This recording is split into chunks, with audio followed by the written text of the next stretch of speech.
another friggin' issue for these Democrats to be called out on. How any of them could continue to support them. And Al Green, who joined us yesterday, is one of the few that even recently has voted against sending more money to Israel. This is not about religion. This is not about ethnicity. It's about right and wrong. We have terrorists. Some wear suits. Some wear headbands. Some call themselves Christian, Muslim, Jews.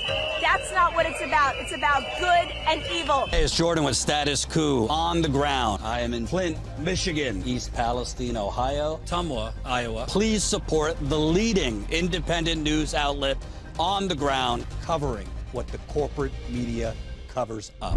As you kill journalists, where's the press on this? Where are the allies in the media who speak out for the press? Israel has killed well over 200 journalists. It's probably a very low estimate since this war began. Where are the voices? Where are all the people that speak out in defense of the First Amendment? Where are they? My name's Jessica Denson, and I'm the founder of the Removal Coalition, and I've been working pretty closely with Flair. We had our major event yesterday called Remove the Regime. So we've been out here since January, had the Veterans March in March, and we were just tired, both of us, tired of seeing protests without a point. I'm sorry, we cannot stand here and just kindly, nicely, pleasantly, prettily fill the streets while Donald Trump sabotages and destroys American democracy. We have to put an end to it! And we scheduled it on 9/2, but we kind of had events on both sides for people to join us early or stay late. And I've been very outspoken myself on this issue since very early on.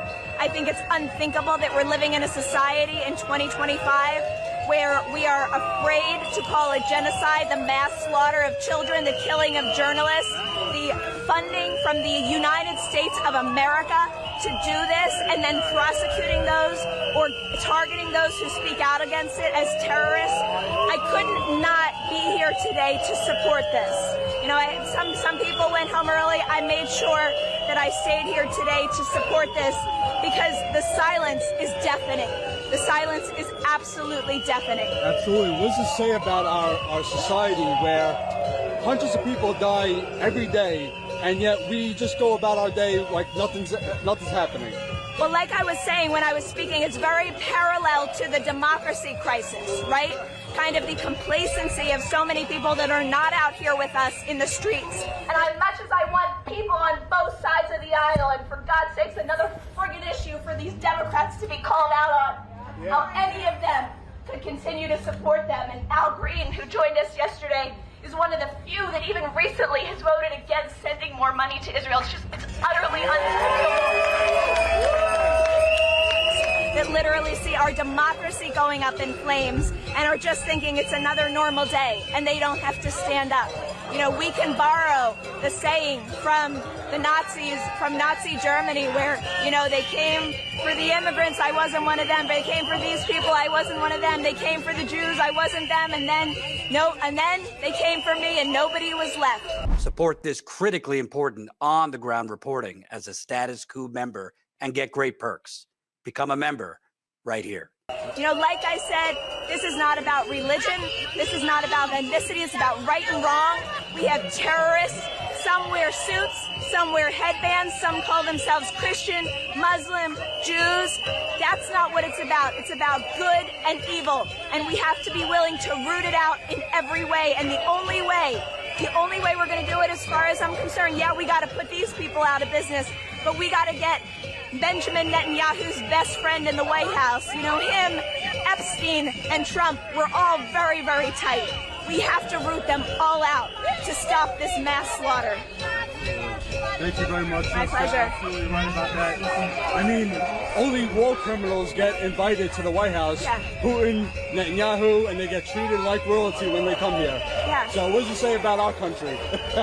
It's the same playbook that these guys are all operating by. I mean, Donald Trump was facing criminal indictments in 4 different jurisdictions when he illegally took back the White House in a race that I don't believe he won.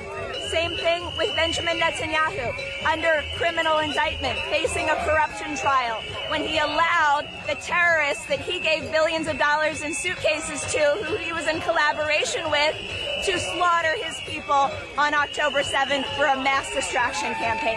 Just like Donald Trump is trying to send troops into American cities where they're not needed. Authoritarians, dictators thrive in chaos. That is their chaos. Chaos is their currency.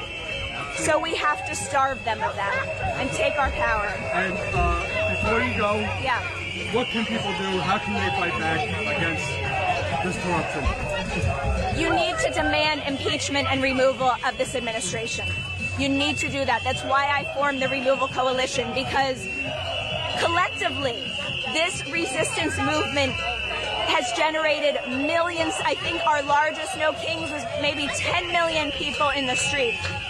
Those opportunities for messaging cannot be squandered.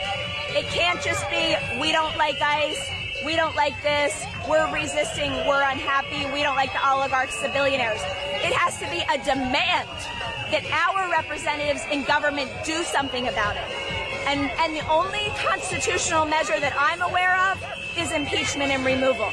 So my focus has been to shift the narrative. I don't care that he was impeached twice before.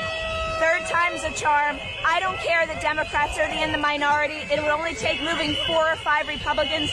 And for God's sakes, this morning, I saw Marjorie Taylor Greene cross the aisle to stand with Democrats. So nothing is impossible. And you can't accept defeat from the outset and expect to get out of this. You have to expect adherence to the Constitution and not stand for anything less.